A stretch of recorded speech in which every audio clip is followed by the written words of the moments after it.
Jackie. My fellow citizens and residents, it is a pleasure to communicate with you through our popular interactive program, Leadership Matters.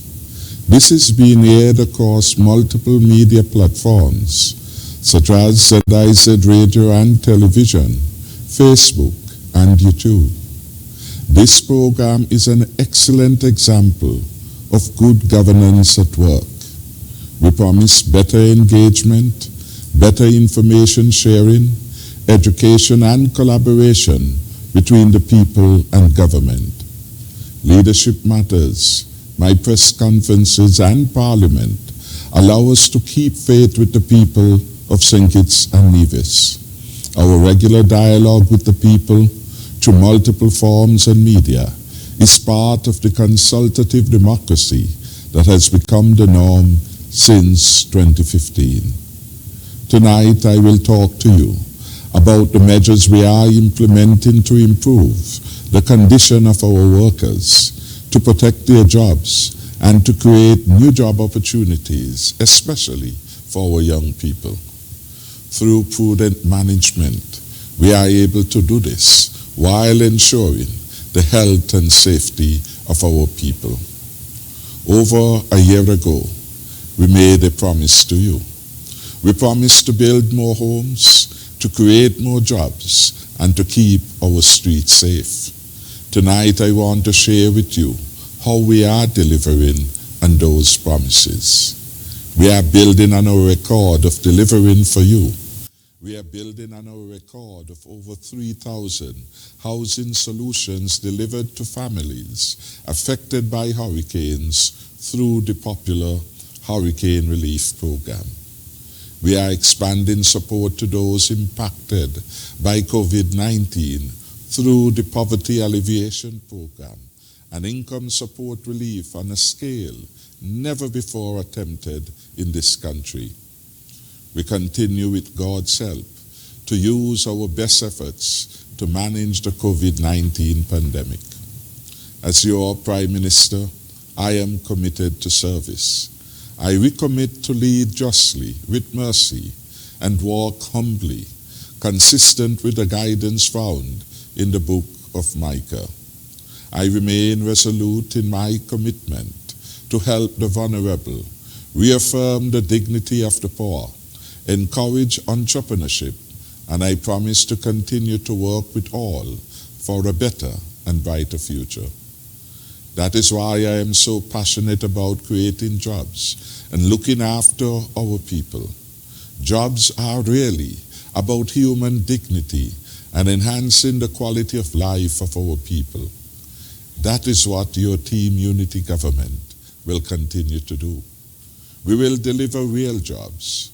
Our stellar performance of the fiscal affairs of St. Kitts and Nevis has been recognized in the IMF Article 4 concluding statement that puts us ahead of every other country in the hemisphere in terms of our fiscal strength at the start of the pandemic. We received this accolade because we managed wisely. We paid off Labour's IMF debt of $117 million. We paid down over $200 million on the land for debt swap to reclaim lands for the poor, and still we were at the top of the class in fiscal buffers. Using these lands reclaimed on behalf of our people, we were able to create jobs by building, for example, a brand new community center at Lodge Estate, building homes and distributing lands to many of our citizens and residents situated at Lodge, Otleys, and Keon, to name a few. Indeed, we have been focused on doing the right things the right way and correcting the wrongs of the past. People around the region have marveled at our ability to do as much as we have done, especially during this difficult time. We are delivering a second stimulus package this month, targeted at the poor, the vulnerable, and disadvantaged. We are helping small businesses like the passenger bus operators, and protecting their jobs, helping battered women and families with disabilities, maintaining support to our farmers and fishers, and creating better opportunities for more of our street vendors in our city and rural areas. Such a comprehensive response at a time of an unprecedented crisis is unheard of in our country. We will continue our efforts to deliver the stronger and safer future that our people deserve. During these difficult times, we will continue to look after those in need. Tonight, I am pleased to report that the second stimulus package is being rolled out nicely. As of yesterday, 2,209 applications for income support have been received by the Ministry of Finance and are now being processed. By Friday, we will begin to disburse the first 1,000 income support. Fuel support payments will start on Friday, as will the support to households with persons living with disabilities. I must remind you that not every application will be processed by Friday, but every week applications will be processed until every qualified person is paid. There is no need for anxiety. Our helpful staff at the Ministry of Finance is available to update and assist you. We are working to create new opportunities, especially for our young people, and to keep our people safe. Our plan to transform Basseterre into a most beautiful city, which allows for safe movement of vehicular and pedestrian traffic, is now being implemented. Our sidewalks along the Bay Road, 4th Street, Central Street, and Princeton Street, in the heart of Basseterre, have been reclaimed for safe use. It is a big relief to all of us, but especially to the elderly, to persons living with disabilities, who many times were forced into the road, exposed to harm and injury from incoming traffic. We have resolved this problem by relocating the vendors to the People's Market. My government is encouraged by the widespread public approval for this major development in Basseterre. We are seeking to reorganize the city of Basseterre to bring more structure and order so that we can improve safety and, of course, facilitate economic growth. Turning to our food truck vendors, to create a better, more business-friendly atmosphere, the food truck vendors will soon be relocated from Independence Square to a better and enhanced venue and North Independence Square Street. Compliance with the health protocols will be the order of the day. A new food court will soon be available. On Sunday afternoon, I toured the site, accompanied by Mr. Dre Farrier, chairman of the Street Vending Committee, Police Commissioner Brandy, and Superintendent Henry. I was impressed by the progress made to date. Electricity poles and lines are already drawn to the site. Plumbing system is being organized, complete with sanitary facilities. These are necessary amenities that were not previously available. In addition, a gazebo will be erected to create an impressive ambiance. Security cameras and extra lighting will be installed in the area to ensure enhanced safety. In summary, something better than what was will be available to vendors and patrons. Yesterday, Monday, we met with the proposed vendors for the new site. They shared their views in a candid discussion with my government. I can see them now.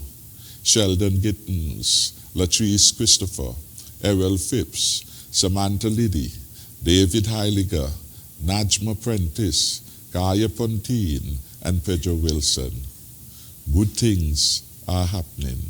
More jobs will come, as we further open up our country to more economic activities. Let me record my gratitude to the vendors for their understanding. Equally, we owe a debt of gratitude to the multi-ministerial team, the Urban Development Corporation, Sustainable Development, Public Works, Agriculture, Office of the Prime Minister. They have provided the best solution to a problem that no government before us was able to effectively manage. This is part of our plan to revitalize and reorganize downtown Basseterre, making it one of the most beautiful, thriving, orderly, and clean cities in the world. Turning now to other areas of economic activity, I must stress that a strong business sector creates more jobs and more opportunities for our young people.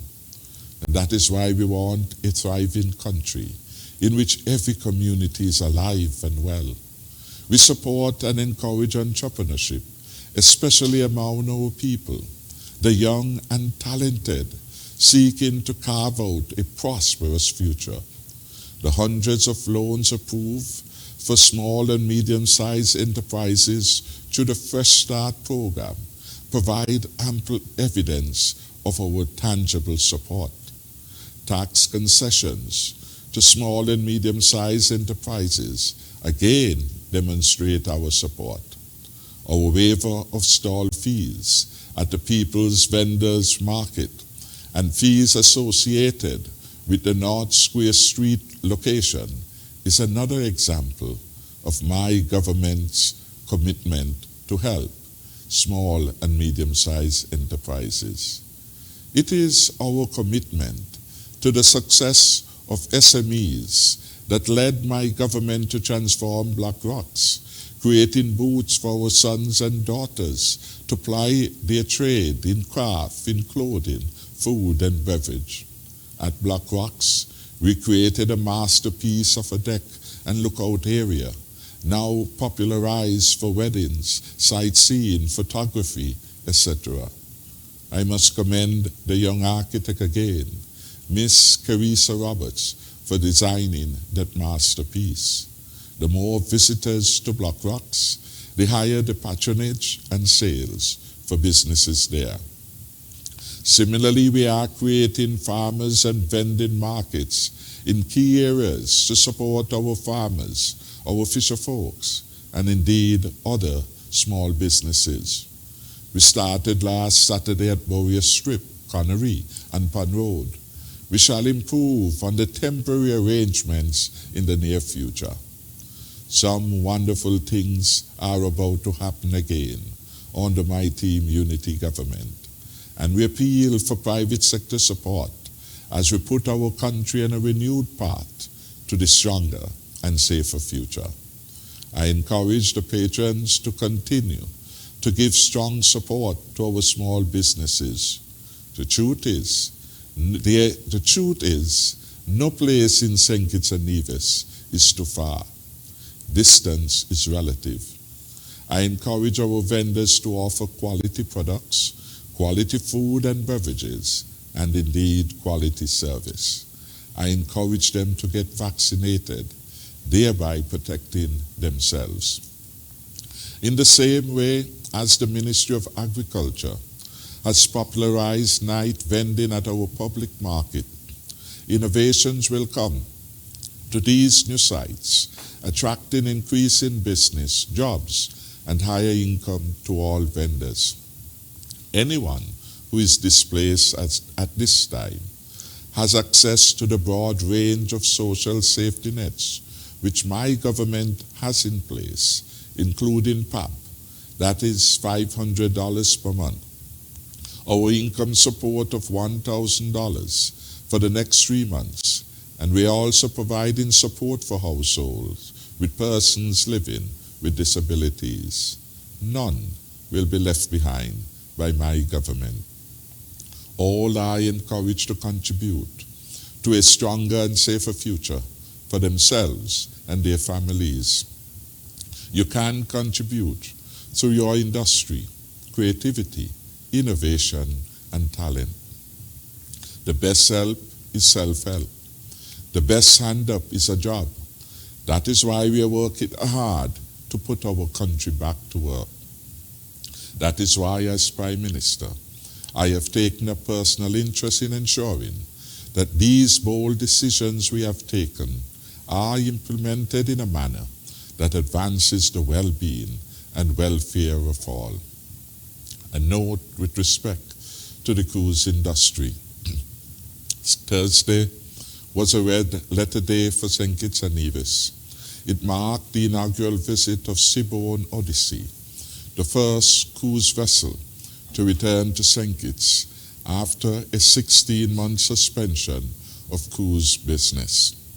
We are obviously encouraged by this development and the fact that we are scheduled to receive more vessels this year. However, we know the vagaries the industry faces with the changing landscape of COVID-19. Things can change at a moment's notice. We are cautiously optimistic regarding the cruise tourism for 2021. 6 calls from cruise vessels in the Celebrity Cruise and Royal Caribbean Cruise Lines are scheduled in the month of August. If there is no change, this will be a significant and positive increase over last year when no cruise vessels disembarked passengers. Cruise arrivals mean better days for the tour operators and the employees. It means the return to work of hundreds of employees in restaurants and to other service providers. We have taken the necessary precautions to limit interaction between cruise passengers and the general public. This is a precautionary strategy to safeguard our people from the transmission of the COVID-19 virus. The good news is that several businesses which participate in the cruise industry have encouraged their employees to get vaccinated, thereby reducing the probability of them becoming infected.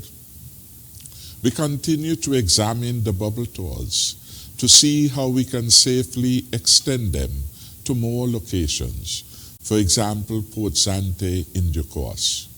We ask for patience as we work through the challenges, and we urge all of our people wanting to do business with cruise passengers to become vaccinated, thus protecting themselves and their loved ones. Yes, we are moving in a careful way to fully open up every area of socioeconomic life. We must be mindful that COVID-19 is still with us. Our best defense is vaccination. We will continue to open up and promote our economy, but always in a way that is safe. Finally, let me welcome the panelists here with me this evening. Mr. Ron Collins, our Permanent Secretary in the Ministry of Agriculture, et al. Mr. Cromwell Henry, Superintendent of Police, and Mr. Austin Dre Farrier, Head of the Interministerial Committee on Street Vending. I trust that you will find tonight's edition very informative, and I look forward to your questions, your comments, and concerns. Thank you.